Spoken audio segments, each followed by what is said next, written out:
Thaina mamangayda khul ama leirami. Khul asigi mamingna wapo khun haina khangnarami. Khul asida yamna pikpa nupa ama leirami. Nupa asigi mamingna Tolamu haina kaurami. Tolamu yamna singba nupa amani. Magi nupi Thoinuga yamna ingna chikna panjabani. Thoinudi magi mapuroiba Tolamu asi yamna kirami. Maramdi yamna asingba mi ama oibana thabak tawbada nak yet yamna yenglami. Tolamudi ngaihakta thabak leplamde. Ama amuk taw suba nomba yamna kanjay. Nong mamana nga phaba chatpada ising ipak amada kanna nga talingayda. Akhak arawga loinana nong yam kanna chutharaklami. Nong aduna henmanbana ipak aduda nga tanminariba ngami pumba amata uba phangdre. Amana amabu kadayda lege haibasi unadraba matam aduda wakhal lawsing phakjalaba Tolamuso lukthaduna nongju adu lepkiba ngairi. Ngaihak lairaba matung nong adu khara patharakle. Aduga numisu laithakre. Asumna tawduna Tolamu nga amata phadabado ngasidi mathwai kitangdi nungaijaramde. Mayumda tanna halakle. Thoinuna kaidawre hanbirakpa yamna phari. Aidi thawai warurabani. Nong asuk yamna kanbasida kadayda kamdongna leiramgani khallubada. Ai tawpham khangda leiramlibani. Magi nupigi wajaba matawasida maso nungsina yengjari aduga Thoinuda nokfe tawshile. Asumna makhoi ani yamna nungsinana makhoi ani yumban minaraki. Matamnadi asum haukibana haujikti Thoinu amadi Tolamugi machanupi ama phangjari. Makhoi anigi amata pokjaba machanupi asigi maming Tombisana haina nungsina kaurami. Tombisana asi yamna singba angang ama oibata natana masak matawsu yamna phajarami. Adubu Mina mapabu pi haiduna hainabasi mana angang oijarabasu yaningde sauninglami. Tombisana laikagi mamanabi singa sanabadusu hekta mi khane.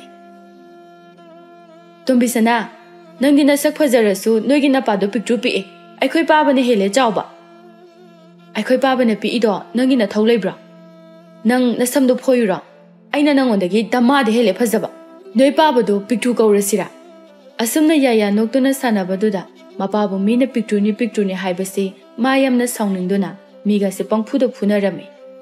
Mayumda halaklagasu hekta mathanta sauduna leirami. Asumna nongma haukiduna ngasidi Tombisana laisabi macha pharakle. Mama Thoinuna imagi Tombiya nangbu kadayda leige. Chak thongamaga nangbu kaday chatlino mai moleni cha Thoibiya. O aisida satliye. Palem pukrida pi suna thongliba chakne imasu khara insilo maido. Asumna mamana mapana ngangbo wasi hekta hangatuna khumbe. Phajadaba wahaina natrabasu machindi khara kalli haiba yare. Haujikti laisabi pharabanina. Mina si ngangbada aina si khumba. Mana si tawbada aina si yadaba haidana adum lairabani Tombisana se.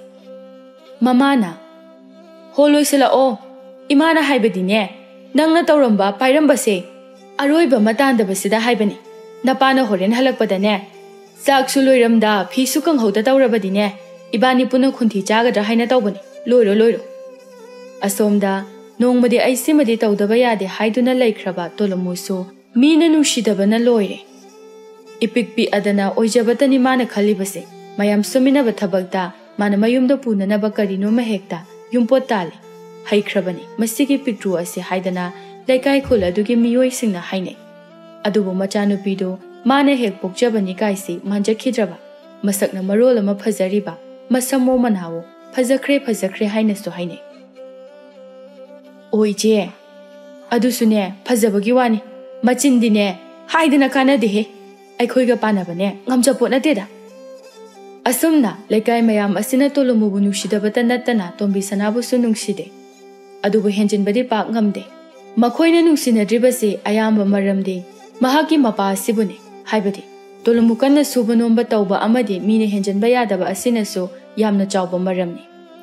Asumna numit kaya kumja kaya haukredo. Ngasidi Tombi mapung maray phajana pharakledo. Inkhalakpagi punsida thengnaba awa nungai aphapata pumnamak ngasidi mamangda tarabada Tombisana mayoknaba kharadi waredo. Inkhalakpagi matam haibasidi lainasu yengsinba matam minasu yengsinba matam haibadu oiraklabanina. Mama mapana mathwai wazaduna laitin khurumba koichenjelami. Mapana Icha thoibi, nang hojik leisabi pharabani. Ipana haigadaba haibabu, nang aikhoigi wada he tongano. Namaga aiga nangi laitin yenglubada nangse karigumba posak amana thinduna thawai manglo haiba lei hai. Aduna nang chathok khotokpada. Namanabiga lekai wangma lanbada su cheksil. Asumna hairami. Mina ngang basakpada kaya khoijangda angang oiringaidagi lakhiba Tombisana do mama mapana hairiba wado yamna munna tabadi saraga thamoidadi karisu hakchinna khalamde. Magi asigumba mawongbu munna khangliba magata loinaduna lakliba mabu chaunanaba nawyok lakliba mama ibe manadi urami. Machana na chungdaba aduda mathwai ado yamna wazarami. Asumna tawduna wa asi khanglabasu ngasi nongma cheksilabasu hayengdi hekta kauthoklami. Mabu makong paiduna senaba ngambadi natabanina chaurabanina mapagadi kharasu lapnabadawna tawre. Asumna matamgi matung inna Tombisana do apam nungsi phawraktuna makhoigi khulonariba thoibaga yamna nungsinaragli. Thoiba machin manaw tarukki manungda iton tonbani.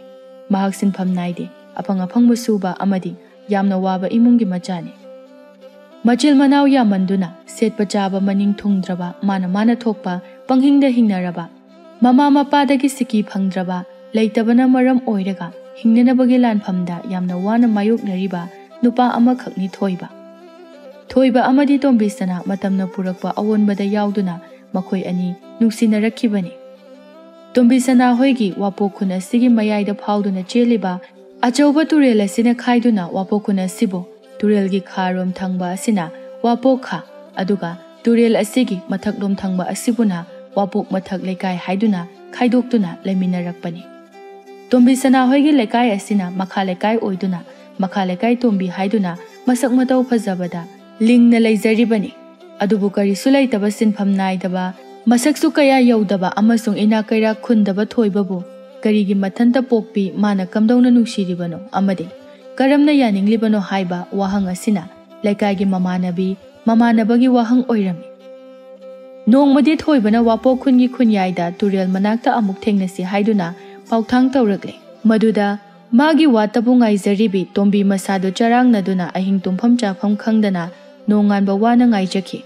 Nongalabada Tombisana imungi thaba ingkhang pumba loisalamlaba matungda chak thongna mamada asumna hairai. Ima, ai horendi ta thoibaga amta thengnaruge. Babana hanglabadi ai thembi hoida chatki haiduna khara haibiyu ko ima.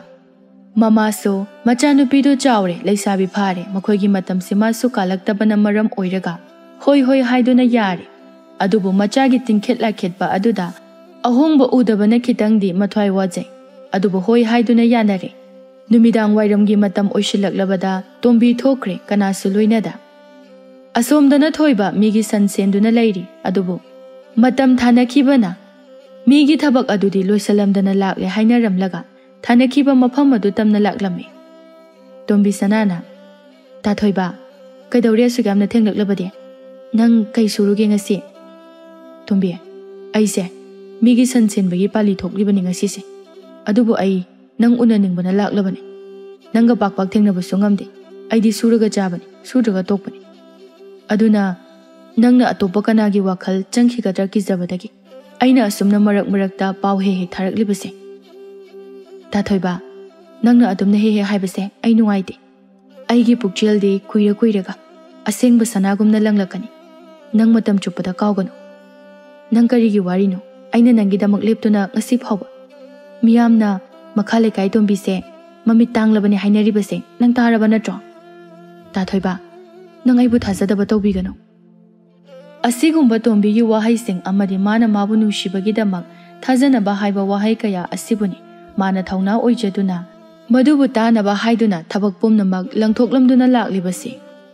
Asumna nongma hauki nini hauki tombi amadi thoibagi nungsinaba mari adudi sumsum henkalaklami. Asigumba khulgi makha thangbagi chayam pokpa thombagi machanupa iton tonba chakthung phidungdraba thoibaga mari leine haibase tabada tombigi mapa ibungu tolomu sathina saurami. Mahakna matomda pokpa machanupi sakhenbi asibu karisu nataba sansena ha asida thajaningde madugi sumathakta mahakna khulle kai thangnabada lehenbusu pamde. Asumna asum pamda makhoi anigi nungsinabagi paudi asum tarami. Aduga Tombidi Mapana yade haibasi he khangkiba numittagi hena nungsiba henkalaklammi hainaba lei yaroidaba mafamdana hena kalli haibaduni mangonda thoklibasi chapchana asomdadi thoibadu nungsirabasu mangonda hena onsenduna koisensenabagi matam leitabana haibadi hingnabagi lanfamda lan mayoknaringai hingba haibasida chananaba yawdrabadi hingba ngamdabana mahag akanma mawongda lan thengnari masu khangle makhala kai tombigi mapana mabu pamde yaningde haibase pamfamsu thokte yafamsu thokte magi punsi maying aduna ni khangbana ma kanada su waraujade asumna matam kaya paw phaunaba phanglamde matam khara haukhre mapana numidangi chak chari ngai da hairami ipagi bema mama nangsu taw ai ngasi wari ama lige aina ngasi haigadawriba wari se nakhoi munda khalo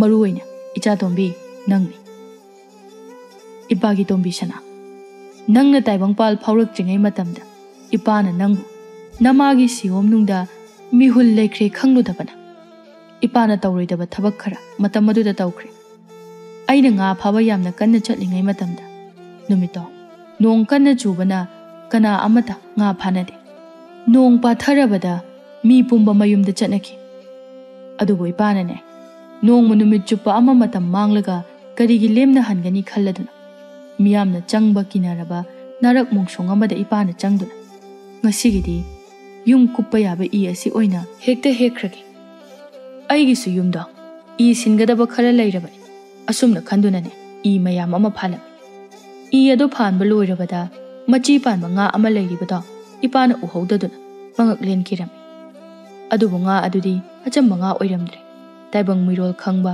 amasung matam kaya ising ipak adugi lairembi oina I tumnong marak aduda magi makon oiduna ona thoina sanajaba narak oirabori ipana khanghodraduna tawruba thawong aduna ngado mirol lolaktuna he nupa nangsu ngasi aina phangliba chaina se nongmadi phangani aina nungaina sanaduna leiringaida nangna aingonda tawriba asumna nangsu nangi punsigi nungairakpa mikupta khangamdana wabata asi haiduna hairamlaga ising ipak adugi narak mongsong aduda mangki asumna haukraba loikraba punsigi tangkak amagi wari liduna khanghallabada kibana thak niklaba mama machaduna hairei adudi karam tawni karisu hena khanjilunu mana taibang hek phaurakpadagi aina laitin yengduna kanna honaribasini madugi damaktani adubu miyoiba aikhoidi dasagi manaini hainaribani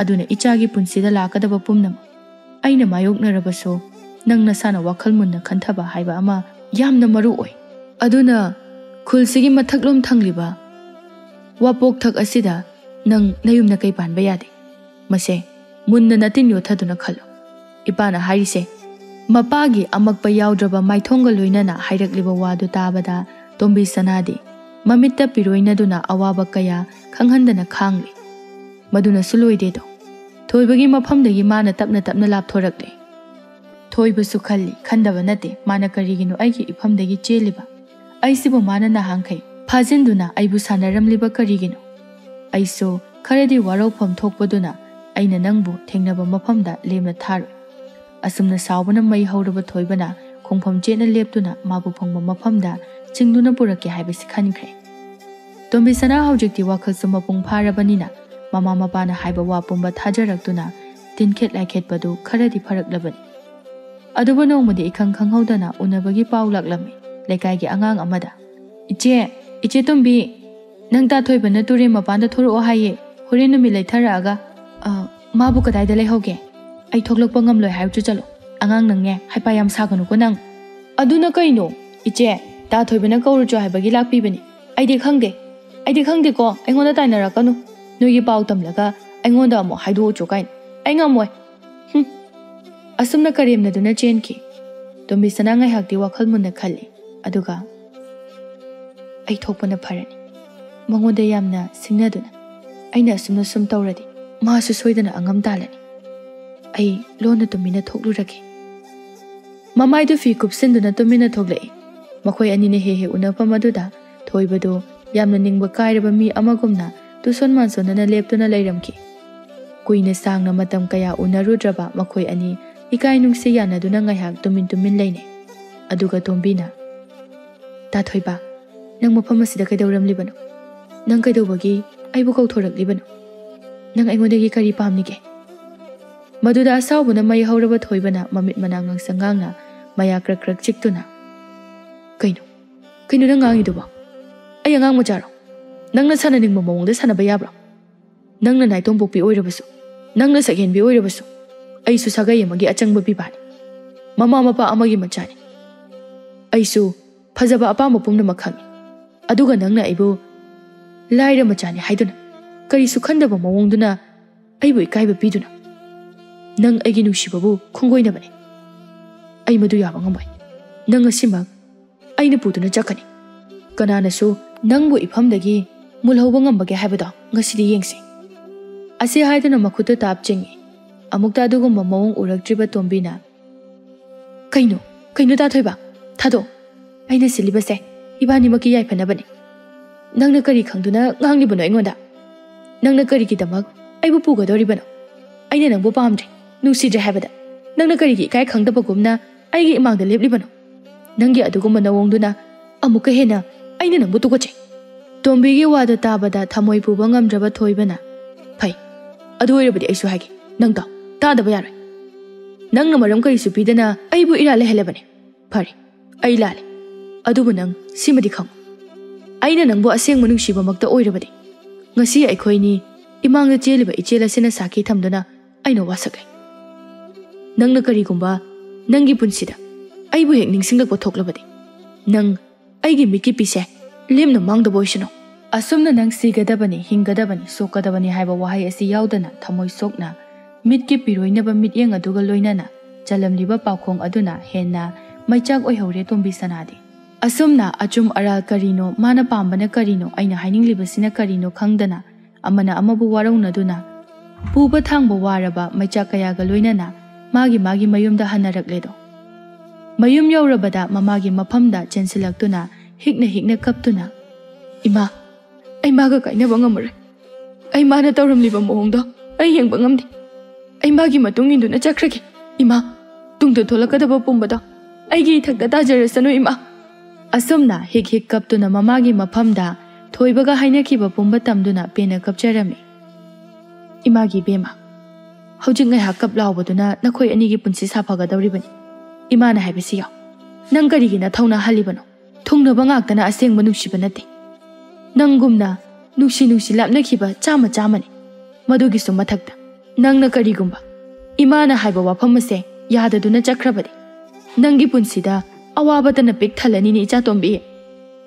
Asumna mamana macha oibigi pukningbu themjinbiduna pukningbu phathanaba hotnari. Masi pumnamak asigi mayokta Tombisana chap yungna kadaidagi kamdawna lakiba wakhalno khanghaudana malona thoibagi manakta chatlage haibasi chap yungna lepkre. Laina thaba lamdamni kananasu tungda kari thoklagani haibasi haiba ngamde. Ahingi matamna oishilaklabada Tombina makhong wangna thangduna Tombisana mayumdagi thorakle. Mahakna mayumdagi thokibasi kananasu uhaudre. Nongalabada thoinuna machabu koikau kaubada mapa ibungo tolomusu tarami. Karino ne nangna akhoi ahum khak leibasida. Icha Tombisi asuk yamna kana kaurisiba. Asi haiduna yengbada thoinuna ngarang ahing thengna tumkhibadudane aidi tumliboi ningure. Aduga madi Asi haiduna machabu kauduna kablakle. Imagi bema nangi punsi loiredako. Asukwana nangbu soidanaba haiduna imana senaduna laklaga. Nangna ngasi karibu khanduna aikhogi wabu thawoidribano. Asawbana mai hauraba mapana chatkrasano magi apamba lambida mana karigi aibu usittaba. Ai haujikti upai leitre. Magi punsigi matangda thoklakpa khudingmak mana ngamnanaba mayoknarasano. Mapa ama oina tawpham thokpa adudi tawgani. Asumna among makha tarai. Adubu mana karigumba yumgi mathaklung thangbada mayum makai palabadi. Mana yumse thadoklamdai mikupta. Mabulina chiktuna sigane haibase. Ai khaktani haujik phawba khanglibase. Adubu aina ngasi phawbada sigi wase nakhoida tamdana phajaba akiya khanglairoidaba wahaina mahut sinduna phatte haibasi ka khairaga lakpani.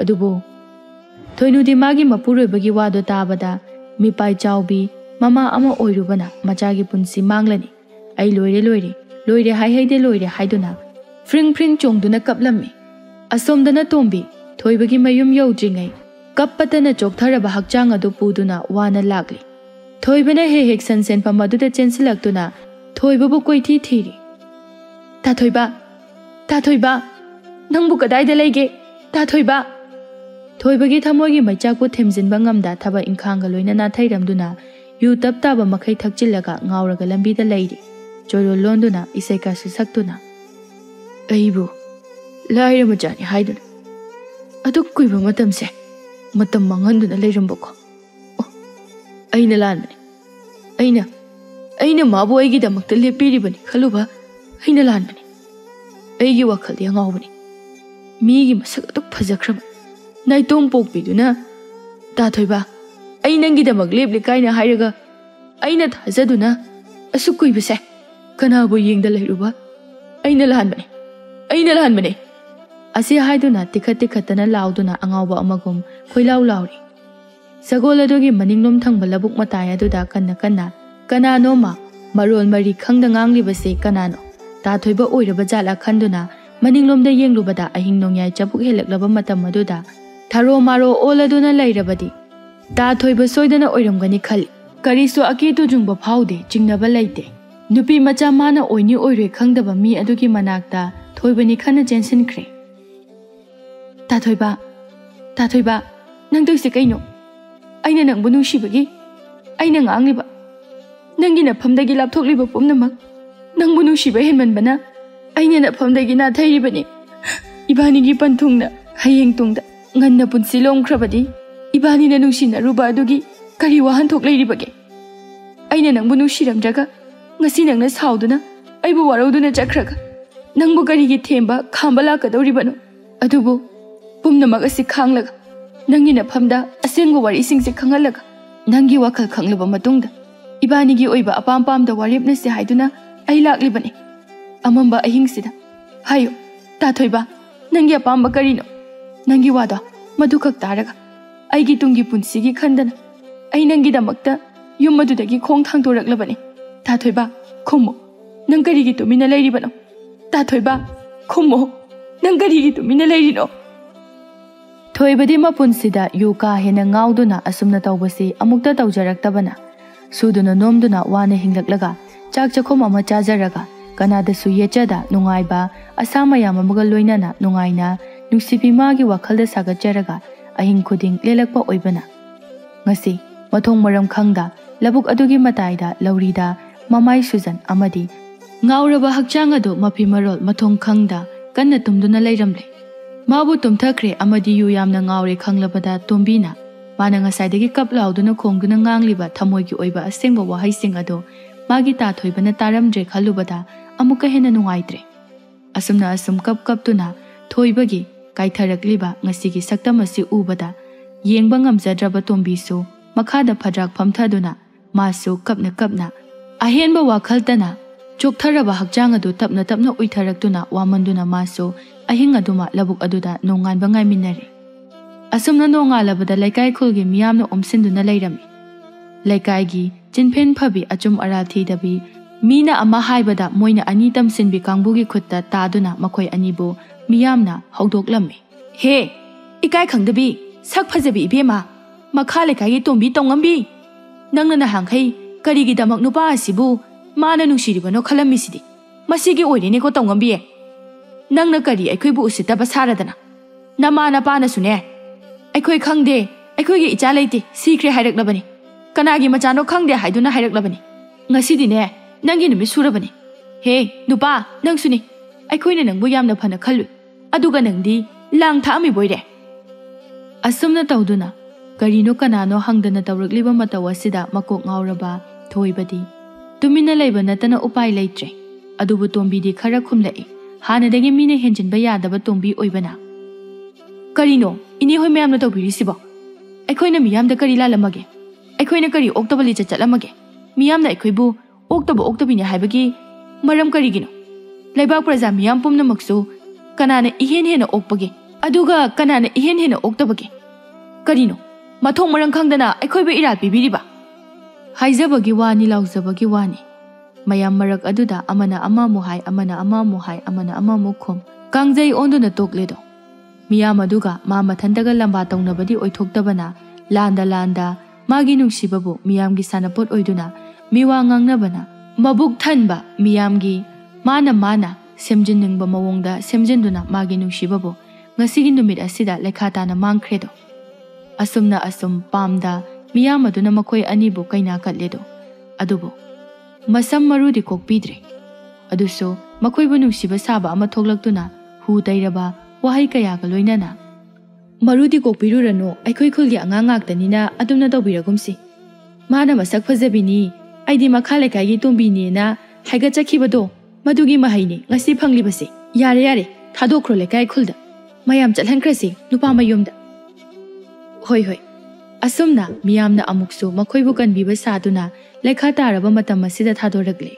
Aduga mayum yaurabada thoibado wahai amata khumdana miyam aduga lamba tawkhidaba mithibong mitambani khanduna warobatana masaruk oiraba tombina nupa mayum adu hek yaubaga tumina tumduna laithokre.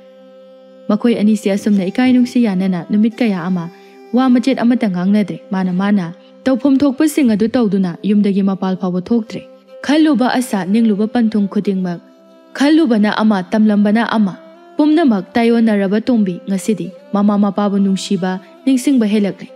Magi punsibu kina khangnaba wahai phajaba nungsiba kaya sizinaduna warakpa pumnamak adubuna thairamlaga tingkhelai khetuna aina khanbana chumle aina ninglibasi soidre haibagi wakhalda lairuba tombi ngasidi maisa pumba maiwairedo. Amukso wakhalmuna khallabada phukhagatuna aning batawba migum angaubigum mayumda lona chelakle numidangi matamda. Karino mana tawrisi masado mathong maramama khangjadre. Thangduna chatliba khongthangna puba maikaida chatli asum. Mayum yaurabada tombina ima ai lai ima thong hangu laina thaba lamdamni laigi thawunsingi matung ina mana tawjarubana mana phangi haibagi matagum mamang thakta thokiba punsibu kauphade matagum matam ngaiduna lairiba makoigi ingkholda lin onduna matam kuina tanja yengduna lairiba aduna ngasidi thoraktuna chikledo. Mafam adu magtada thawai mangle.